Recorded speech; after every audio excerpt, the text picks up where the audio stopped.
7 sahabat, perang digital di era globalisasi. Di tengah gemerlap kota modern yang dipenuhi gedung tinggi, jaringan satelit, dan transaksi digital tanpa batas, dunia diam-diam sedang menuju kehancuran.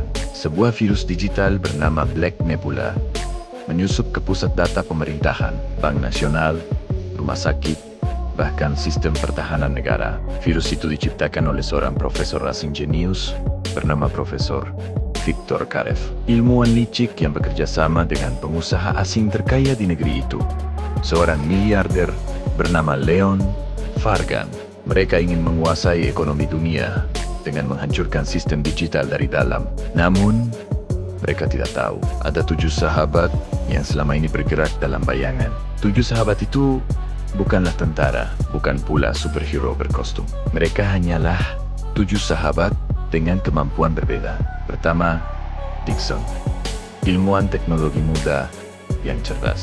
Ia ahli kecerdasan buatan dan keamanan siber. Di balik senyum tenangnya, Dixon adalah otak strategi kelompok. Kedua, Bella, model cantik yang gemar bermakeup dan tampil glamor. Orang-orang menganggapnya hanya wanita biasa, padahal Bella ahli penyamaran dan infiltrasi sosial. Ketiga, Ponky, pengusaha properti muda yang loyal dan berjiwa pelindung. Ia memiliki jaringan luas, akses gedung-gedung rahasia, serta keberanian luar biasa. Keempat, Tisha, manajer keuangan muda dari bank negara.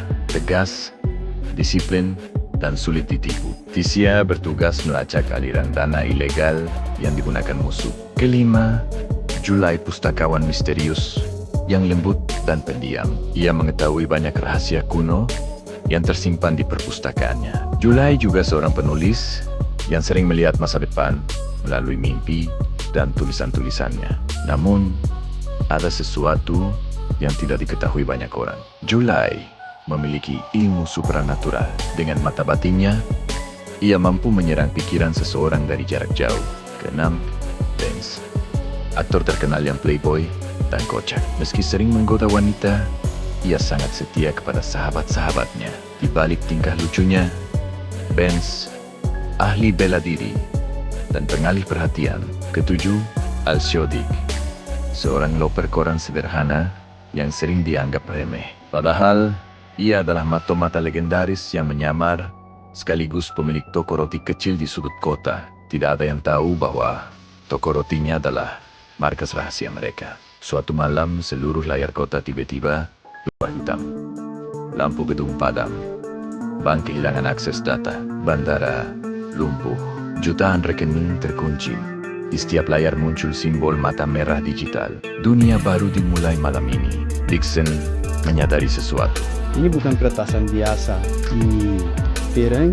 Tisha menemukan miliaran dana negara sedang dipindahkan ke rekening luar negeri. Bella menyusup ke pesta alit Leon Fargan dan menemukan adanya laboratorium bawah tanah. Sementara itu Julai tiba-tiba menulis sebuah kalimat di bukunya tanpa sadar. 3 malam lagi, kota akan terbakar oleh sistemnya sendiri. 7 sahabat mulai bergerak dengan tugas masing-masing. Bella menyusup menggunakan identitas model internasional untuk mencuri kartu akses laboratorium. Ponky menggunakan jaringan propertinya untuk membuka jalur bawah tanah menuju pusat server rahasia. Tisha membekukan aliran dana gelap sebelum uang itu berpindah ke luar negeri. Vance mengalihkan perhatian pasukan keamanan dengan kekacauan lucu di pesta mewah. Leon Fargan, Al-Shodik, diam-diam membuntuti profesor asing sambil mengirim informasi melalui koran yang sudah diberi kode rahasia. Sedangkan Dixon bertarung di dunia digital. Jari-jarinya bergerak cepat di atas keyboard. Monitor memancarkan cahaya biru di wajahnya. Virus Black Nebula terus berkembang seperti monster hidup. Saat sistem pertahanan hampir runtuh, Profesor Victor mencoba mengaktifkan gelombang digital yang dapat menghancurkan seluruh jaringan listrik kota. Julai menutup matanya. Angin di perpustakaan tiba-tiba berputar. Buku-buku berterbangan sendiri. Dengan mata batinnya, Julai memasuki kesadaran Victor dari jarak jauh. Profesor itu mendadak gemetar. Ia melihat bayangan hitam dan ribuan tulisan kuno memenuhi pikirannya. Julai berbisik pelan. Ilmu tanpa hati akan menghancurkan penciptanya sendiri. Profesor itu menjerit dan kehilangan kendali terhadap sistem. Gedung pusat server mulai terbakar. Satu persatu, sahabat keluar menyelamatkan diri. Bella berhasil lolos lebih dulu. Ponki dan Tisha keluar dari reruntuhan. Benz masih sempat bercanda meski wajahnya penuh debu. Al-Shodik menutup jalur musuh dari belakang. Julai berdiri di luar gedung sambil memegang bukunya yang tertiup angin malam. Namun Dixon masih di dalam. Server utama belum dimatikan sepenuhnya. Jika gagal, virus akan aktif kembali. Dengan tangan terluka, Dixon memasukkan kode terakhir sambil api mulai menyebar di sekeliling ruangan. Game over. Sistem akhirnya mati. Black Nebula hancur. Beberapa detik kemudian, Dixon berjalan keluar dari gedung yang terbakar. Teman-temannya tersenyum lega. Suasana mulai tenang. 7 sahabat berkumpul di toko roti kecil milik Al-Shodik. Aroma roti hangat memenuhi ruangan. Benz tertawa sambil menggoda Bella yang sedang memperbaiki makeup. Ponki sibuk makan roti, isi 3 sekaligus. Tisha mengomel karena semua orang mengotori meja. Dixon hanya tersenyum lelah sambil minum kopi. Julai duduk diam di dekat jendela sambil menulis sesuatu di bukunya. Al-Shodik berkata pelan. Dunia mungkin tidak tahu siapa kalian, tapi kadang pahlawan memang harus tetap tersembunyi. Mereka saling memandang. Tidak ada tepuk tangan, tidak ada penghargaan. Hanya persahabatan yang tetap hidup setelah perang.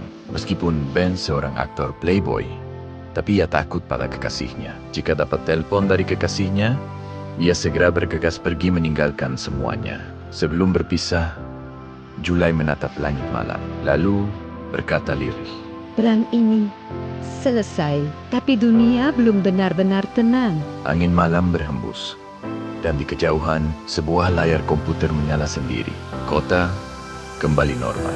Masyarakat tidak pernah tahu siapa penyelamat mereka sebenarnya. 7 sahabat kembali menjalani hidup masing-masing. Bella kembali menjadi model. Ponki membangun kembali kota. Tisha tetap bekerja menjaga keuangan negara. Benz kembali syuting film. Al-Shodik kembali menjadi loper koran sederhana. Dixon diam-diam mengembangkan teknologi baru untuk melindungi negara. Sedangkan Julai tetap berada di perpustakaan tua, menulis halaman baru. Lalu ia tersenyum kecil saat tinta di bukunya kembali bergerak sendiri. Perang belum benar-benar selesai. Sekian dan terima kasih. Sampai jumpa lagi di video selanjutnya.